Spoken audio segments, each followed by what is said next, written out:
Olá, queridos, muito bom dia. Hoje é domingo, dia 26 de julho de 2020, e nós estamos na manhã deste dia para ministrar ao seu coração a palavra do Senhor a título de Escola Bíblica Dominical. Abra a sua Bíblia e acompanhe-me na leitura do livro de Atos, capítulo de número 20, versículo 32 a 35. 32 começa assim: Agora, pois, encomendo-vos ao Senhor e à palavra da sua graça, que tem poder para vos edificar e dar herança entre todos os que são santificados. De ninguém cobicei prata, nem ouro, nem vestes. Vós mesmos sabeis que estas mãos serviram para o que era necessário a mim e aos que estavam comigo, tendo-vos mostrado em tudo que, trabalhando assim, é mister socorrer aos necessitados e recordar as palavras do próprio Senhor Jesus: mais bem-aventurado é dar que receber. Muito bem. Durante todo esse mês de julho, nós nos dedicamos de manhã para falar sobre evangelização, sobre evangelizar. Vimos o que é evangelização, o que não é evangelizar e o conteúdo da mensagem a ser evangelizada. Hoje, o título da nossa conversa é o seguinte: Qualidades indispensáveis ao evangelista. Vejam, introdução. Evangelizar é tarefa, responsabilidade de todo salvo, mas, tendo vários textos, dentre os quais 1 Timóteo capítulo 3, de 1 a 13, que eu não vou ler por questão de espaço e tempo, para a gente destacar, usaremos esse texto para falar sobre as qualidades ou as virtudes que são indispensáveis a um evangelista, a todo aquele que fala do evangelho, a todo aquele que anuncia o evangelho do Senhor. São vários os textos, nós vamos ler alguns, citarei a outros. Você pode depois, ouvir a mensagem, consultar a sua Bíblia para verificar e consubstanciar o que nós estamos dizendo.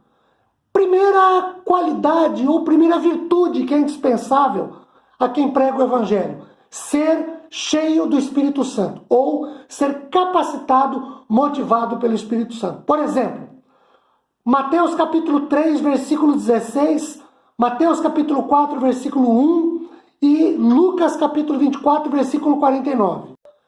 Mateus capítulo 3, versículo 16 fala que no dia do batismo de Jesus, o Espírito Santo veio e desceu sobre ele e o revestiu. Mateus capítulo 4, versículo 1 diz que o Espírito Santo levou Jesus para ser tentado no deserto. Foi o Espírito Santo que o levou.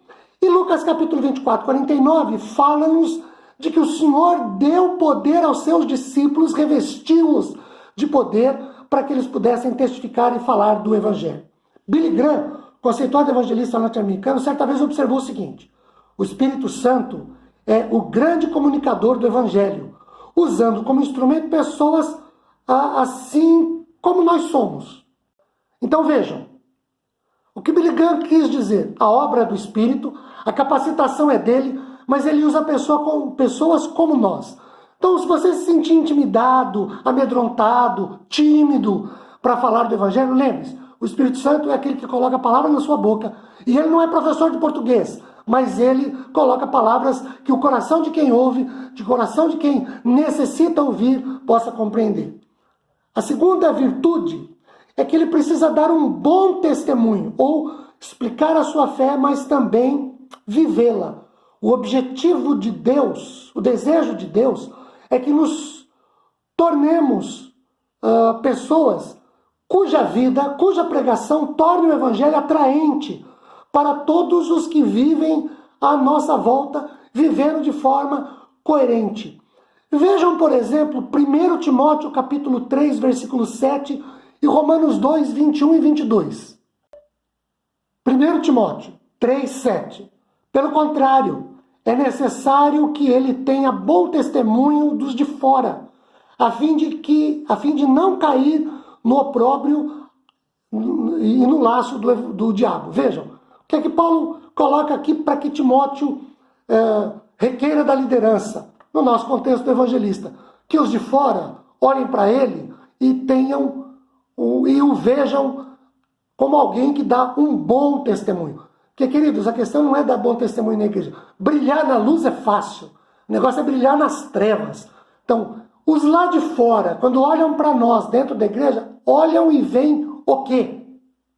Há muita gente que diz assim, para ser crente igual aquele fulano ali, prefiro não ser. Por quê? Porque o testemunho dele fora da igreja é um desarranjo. Não é isso que a palavra de Deus nos diz.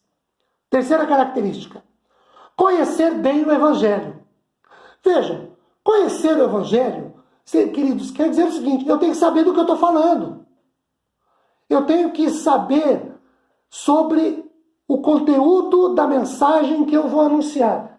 Imaginem vocês que eu lhes apresente este objeto.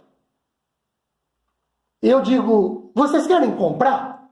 Olha, é um objeto muito bonito. Vocês percebem que ele tem um bom acabamento. Vocês percebem que ele, é vermelho. E aí você me pergunta, e ele serve para quê? Eu faço o que com isso? E eu não sei responder. Agora, se eu chegar para você e disser assim, olha, você está interessado em comprar esse objeto? Esse objeto é uma boneca. É uma boneca fabricada de EVA. Percebam que ele tem um bom acabamento no EVA. Ele é todo trabalhado, ele não tem emendas. Olha que coisa interessante. Ele tem uma base de sustentação, onde você pode colocar em pé. É uma boneca, então você pode brincar com a boneca. Você pode usar essa boneca para enfeite. Percebem a diferença?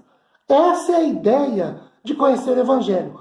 Quando eu conheço o Evangelho, no conhecer o Evangelho, eu preciso de 5 aspectos para consubstanciar o que eu estou falando. Primeiro, conhecer o caráter soberano de Deus. Atos 4:24, os apóstolos fazem a seguinte oração. Ouvindo isto, unânime, os apóstolos, levantaram a voz a Deus e disseram, Tu, soberano Senhor, que fizeste o céu, a terra, o mar e tudo quanto nele há. O que eu tenho aqui, queridos, são apóstolos, Pedro, Tiago, João, André, conhecendo que Deus é soberano e declarando que Deus é soberano. Ou seja, Deus está no controle absoluto de todas as coisas e comanda todos os atos. Segundo, eu preciso conhecer a gravidade do Evangelho. Romanos 3:23. Todos pecaram e destituídos estão da glória de Deus. Romanos 3:23. O salário do pecado é a morte. Terceiro, eu preciso conhecer quem é Jesus. Marcos capítulo 1:1. No princípio do Evangelho de Jesus, Filho de Deus. Eu preciso conhecer quem é a pessoa de Jesus. Quem ele é, o que ele faz. Nós já discutimos isso quando estudamos há dias atrás sobre o conteúdo, só relembrando. Quarto, a mensagem que exige fé e arrependimento. Isaías capítulo 6, versículo 5, o profeta diz, ai de mim, que sou uma pessoa de lábios impuros e habito no meio de um povo de impuros lábios. E por último, a mensagem da graça. Olhem para Romanos capítulo 3, versículo 10. Como está escrito, não há justo, não há um sequer. Muito bem. Então, terceiro, eu preciso conhecer então o Evangelho e a mensagem da graça de Deus. É pela graça que nós somos salvos. Quarto, preciso ter vida de oração. É indispensável na vida do evangelista que ele tenha uma vida devocional. E aí, veja por exemplo, 1 Tessalonicenses 5,17. Orai sem cessar. Lucas capítulo 6, verso 12, fala que Jesus, ele subiu ao monte para orar, passou a noite em oração. Então veja, Jesus era alguém de oração, que orava antes de iniciar o dia, antes de pregar o Evangelho. Pelo que devemos orar? Pela obra do Espírito Santo. João capítulo 14, versículo 13 e João capítulo 15, fala que a obra é do Espírito Santo. Então vejam, eu saio, lanço a semente, quem faz a obra é o Espírito Santo, mas eu devo orar para que o Espírito Santo toque no coração daquela pessoa que ouve o que eu anuncio. Segundo, eu devo orar para que Deus abra portas.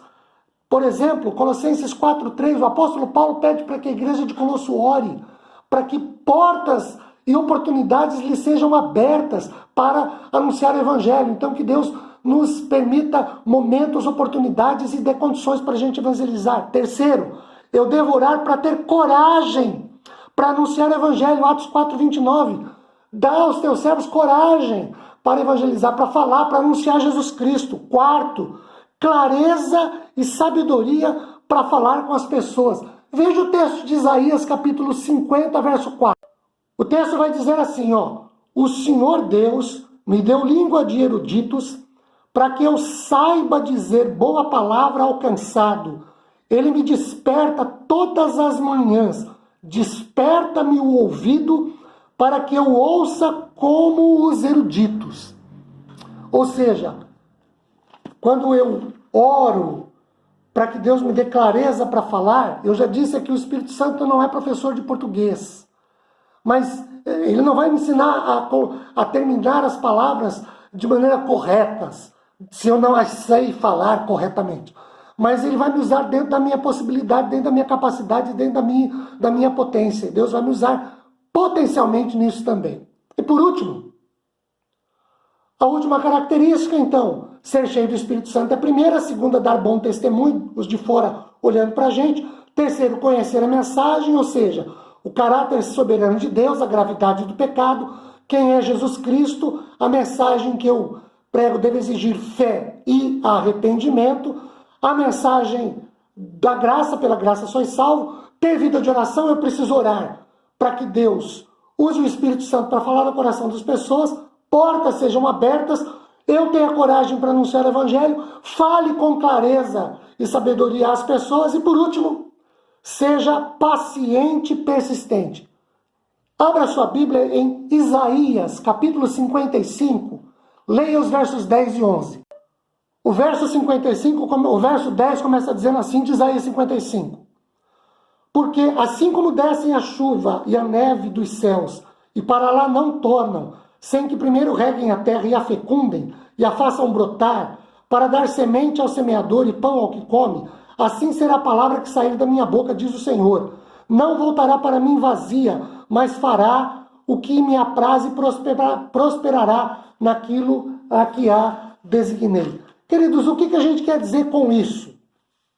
Nem sempre o trabalho trará resultados imediatos, instantâneos.